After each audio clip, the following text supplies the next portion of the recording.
Have you ever felt like your brain is running on a fiber optic network while the rest of the world is still on dial-up? You're in a meeting.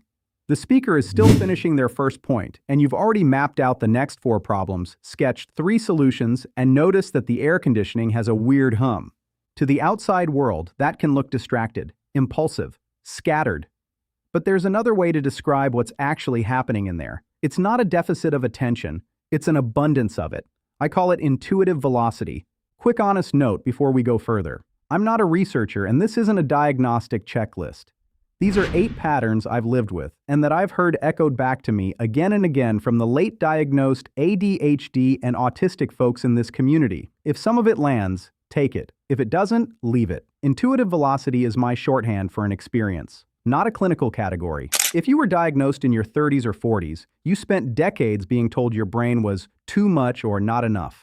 I want to offer a different lens for what that speed actually is and what it costs. Here are the 8 signs. Number 1, the conversation leap. You finish people's sentences, not because you're rude, because somewhere around the halfway mark, your brain has already arrived at where the sentence is going. The cost is real. You interrupt, you jump ahead, you sometimes get the ending wrong and have to backtrack.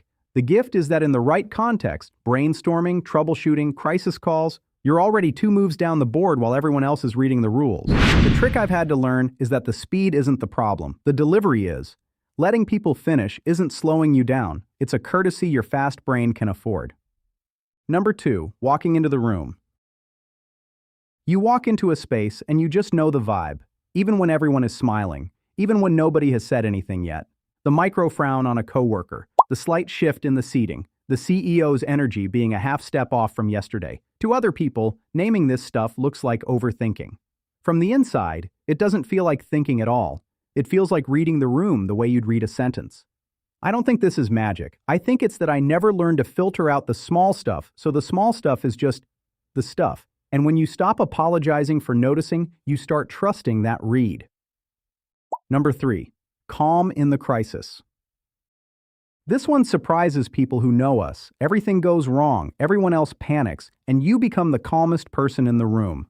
I won't pretend to know the neuroscience here. What I can tell you is what a lot of us describe. Ordinary life can feel like an engine idling too high, and a real crisis is finally the road catching up to the speed. The world stops being too slow. Your nervous system has been training for this exact moment every day for years. It is, weirdly, one of the most validating experiences a fast brain can have. Number 4, the 6-degree jump. You're talking about a movie, and suddenly you're explaining something about marine biology. To the person across from you, there's no bridge. In your head, there were 4. Color palette to Mediterranean, to a documentary you watched, to a fact about coral. This is the same engine as sign number 1, but pointed at ideas instead of conversations. The downside is that you can lose people. The upside is that you connect things other people genuinely cannot see are connected. And that's where new ideas come from. Almost every interesting thing I've ever made started as a leap that didn't have a bridge yet. I had to build the bridge afterwards so other people could cross. Number 5, the deep dive. Sign 5 is the voracious, almost embarrassing need to understand why. You don't just want to know how to do the task. You want the history of the task, the mechanics of the tools, the biography of the person who invented it, and, ideally, a 30-tab rabbit hole at midnight. People will call this distractibility. I think it's closer to hunger. When something has my attention, I'm not drifting, I'm eating. A weekend can absolutely contain a month's worth of learning, and that's not because the brain is magic. It's because nothing else is allowed in the room when the interest is on. Number 6, nothing gets filtered. The hum of the refrigerator, the texture of the carpet, the flicker of the fluorescent bulb that nobody else can see, the label on your shirt that has now become, somehow, the loudest thing in your life.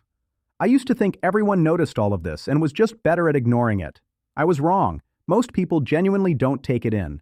That's the trade. The same lack of a filter that makes a long meeting in a buzzing room genuinely painful is the same lack of a filter that lets you catch the change in a machine's sound before it fails, or the shift in a friend's voice before they say what's wrong. You're not too sensitive. You're tuned in. Number 7, the crash. This one I have to be honest about because nobody talks about it enough. Intuitive velocity has a metabolic cost. If you go through a full day of being on, socializing, working, problem-solving, performing, and you come home and feel erased, this is why. Not erased like tired. Erased like your battery is at 2% and your phone is getting warm. This is where the late diagnosis shame hits hardest. You wonder why you're so wiped when you didn't even do that much. But you did. You were processing the room, the conversation, the subtext, and the task. Every minute, all day. Recognizing the cost isn't an excuse. It's maintenance. High-performance engines need real downtime, not just push through. Number 8, the compass. The last one is the internal compass that moves faster than social convenience. You see the flaw in a system instantly. You can't unsee it. And because your brain has already played out the consequences of that flaw 3 steps ahead, you feel a near physical need to say something, even when something would be more politically convenient. People will call this defiance. Sometimes they'll call it worse. I've come to think of it as integrity that hasn't been edited down yet, a refusal to build the elaborate scaffolding most people use to look away from things they've already noticed. It costs you, socially. It also makes you the person other people quietly come to when something is actually wrong. If any of these landed, take a breath. For however long you've been on this planet, you may have been told you were broken, told to slow down, told to focus, told to be normal. You're not a broken car. You're a jet that's been asked to taxi down a suburban street for years, and then judged for being loud. The problem was never your engine. It was the road. Understanding your intuitive velocity, whatever you end up calling it for yourself, is the first move toward building a life that fits your speed instead of one that asks you to apologize for it. You aren't too much. You're exactly the right amount of fast for a world that desperately needs people who can see what most people miss. If this felt like a mirror, hit subscribe. We're going to keep moving from shame to strategy together. Welcome to the channel. You're in good company.